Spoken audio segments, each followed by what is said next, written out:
Bismillahirrahmanirrahim. Assalamualaikum warahmatullahi wabarakatuh. Yang terhormat Bapak Romi Ramdan Ginanjar, SPDI, MPD MOS, selaku dosen pengampu mata kuliah Perencanaan Pembelajaran SD dan teman-teman sekalian. Hari ini kami akan membahas mengenai desain strategi pembelajaran.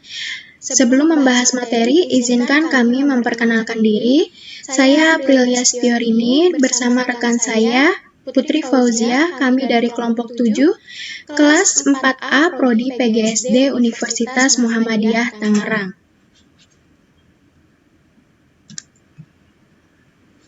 Apa itu desain strategi pembelajaran?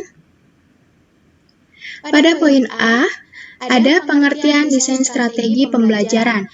Menurut Smith dan Ragan, desain merupakan proses perencanaan yang sistematis yang dilakukan sebelum tindakan pengembangan atau pelaksanaan sebuah kegiatan, atau proses sistematis yang dilakukan dengan menerjemahkan prinsip-prinsip belajar dan pembelajaran menjadi rancangan yang diimplementasikan dalam bahan dan aktivitas pembelajaran. Lalu menurut Dick and Carey tahun 1990 menjelaskan bahwa strategi pembelajaran terdiri atas seluruh komponen materi pembelajaran dan prosedur atau tahapan kegiatan belajar yang atau digunakan oleh guru dalam rangka membantu peserta didik mencapai tujuan pembelajaran tertentu. Maka dapat disimpulkan, desain strategi pembelajaran merupakan proses perencanaan yang sistematis atau seluruh komponen materi pembelajaran dan prosedur atau tahapan kegiatan belajar yang digunakan oleh guru dalam rangka membantu peserta didik mencapai tujuan pembelajaran tertentu. Bukan hanya terbatas prosedur atau tahapan kegiatan belajar saja, melainkan termasuk juga pengaturan materi atau paket program pembelajaran yang akan disampaikan kepada peserta didik. Lalu, pada poin B ada kedudukan strategi pembelajaran, yaitu strategi mengajar merupakan operasionalisasi metode, maka akan memuat gaya yang dilakukan guru dalam menyusun pelajaran, seni yang ditampilkan guru dalam proses pembelajaran, serta media dan sarana dalam berbagai bentuknya yang digunakan oleh guru dalam proses pembelajaran. Yang pertama yaitu ada interaksi, yakni proses interaksi atau saling berhubungan yang dilakukan antar pendidik dengan peserta didik dalam proses pembelajaran. Lalu yang kedua ada pembelajaran, yaitu serangkaian aktivitas yang sengaja diciptakan dengan tujuan untuk memudahkan terjadinya proses belajar.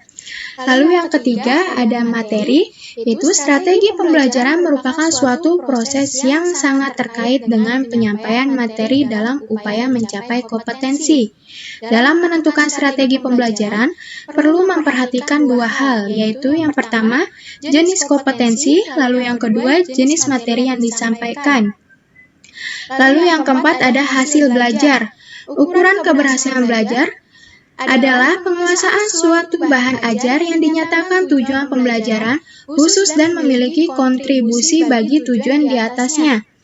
Keberhasilan atau kegagalan dalam proses belajar mengajar merupakan sebuah ukuran atas proses pembelajaran.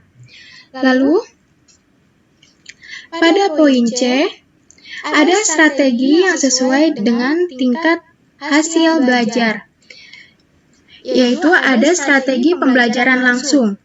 Strategi pembelajaran langsung merupakan pembelajaran yang banyak diarahkan oleh guru.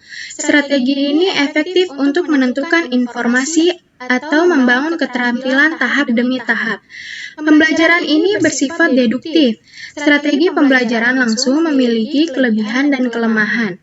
Kelebihannya yaitu mudah untuk direncanakan dan digunakan, sedangkan kelemahannya yaitu dalam mengembangkan kemampuan-kemampuan, proses, dan sikap yang dipergunakan untuk pemikiran kritis dan hubungan interpersonal serta belajar kelompok. Lalu, ada strategi pembelajaran tak langsung. Strategi pembelajaran tak langsung sering disebut induktif. Pembelajaran ini umumnya berpusat pada peserta didik, meskipun kesempatan peserta didik untuk bereaksi terhadap gagasan, pengalaman, pendekatan, dan pengetahuan guru atau temannya, dan membangun cara alternatif untuk berpikir dan merasakan. Lalu ada strategi pembelajaran empirik, berorientasi pada kegiatan induktif, berpusat pada peserta didik dan berbasis aktivitas. Kemudian ada strategi pembelajaran mandiri. Strategi pembelajaran mandiri bertujuan untuk membangun inisiatif individu, kemandirian, dan peningkatan diri. Lalu pada poin D yaitu ada kesesuaian antar kompetensi dan aktivitas dengan strategi pembelajaran. Yang pertama yaitu ada proses pembelajaran bersifat kognitif, yaitu upaya menanamkan materi pembelajaran dalam memori di otak siswa. Strategi pembelajaran dalam aspek kognitif pada dasarnya untuk memudahkan penerimaan siswa dengan cara merubah sesuatu yang abstrak menuju sesuatu yang konkret. Perubahan tersebut dengan harapan akan dapat memudahkan siswa untuk memahami dan kemudian menyimpannya di dalam memori dalam waktu yang lama. Lalu ada aspek psikomotorik. Strategi pembelajaran ini digunakan untuk menanamkan kemahiran kepada siswa terhadap keterampilan yang hendak dikuasai. Lalu ada aspek afektif. Strategi pembelajaran ini digunakan untuk menjadikan aspek-aspek nilai sebagai pembentuk sikap menjadi sesuatu yang diimplementasikan dalam kehidupan siswa untuk menjadi pola hidup dalam kehidupan sehari-hari. Baik, pembahasan materi selanjutnya akan disampaikan oleh rekan saya Putri Fauzia.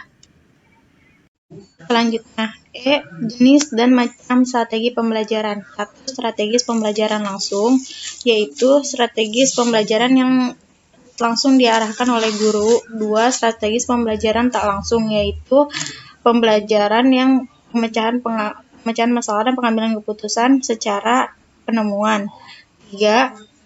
Strategis pembelajaran interaktif, yaitu kita melalui diskusi dan sharing terhadap teman-teman lainnya. Pembelajaran empirik, yaitu kita berorientasi pada kegiatan inquiry atau berbasis aktivitas kepada teman-teman lainnya. 5. Strategis pembelajaran mandiri, yaitu untuk membangun inisiatif individu kemandirian terhadap siswa lainnya. F. Prinsip-prinsip penggunaan strategi pembelajaran. 1. Berorientasi pada tujuan. Orientasi pada tujuan merupakan komponen yang utama. Segala aktivitas guru dan peserta didik mestilah upaya untuk mencapai tujuan yang telah ditentukan. 2. Aktivitas. Aktivitas sejumlah fakta atau informasi belajar adalah berbuat dan memperoleh pengalaman tertentu sesuai dengan tujuan yang diharapkan. 3. Individualitas, yaitu usaha mengembangkan setiap individu siswa dan pada hakikatnya yang ingin dicapai oleh siswa. 4. Integrasi, yaitu pandangan untuk usaha mengembangkan seluruh pribadi kepada siswa. G.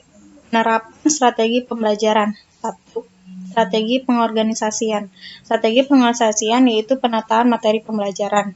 Merupakan cara untuk menata isi suatu bidang studi dan kegiatan berhubungan dengan tindakan pemilihan atau isi materi. 2. Strategi penyampaian. Strategi penyampaian yaitu cara menyampaikan materi pembelajaran untuk mencapai pembelajaran pada peserta didik atau untuk menerima serta merespon dari pembelajaran yang telah kita sampaikan. 3. Strategi pengelolaan. Strategi pengelolaan yaitu penataan interaksi siswa dan variabel. Caranya untuk menata interaksi antara peserta didik dan variabel pelajaran. Sekian.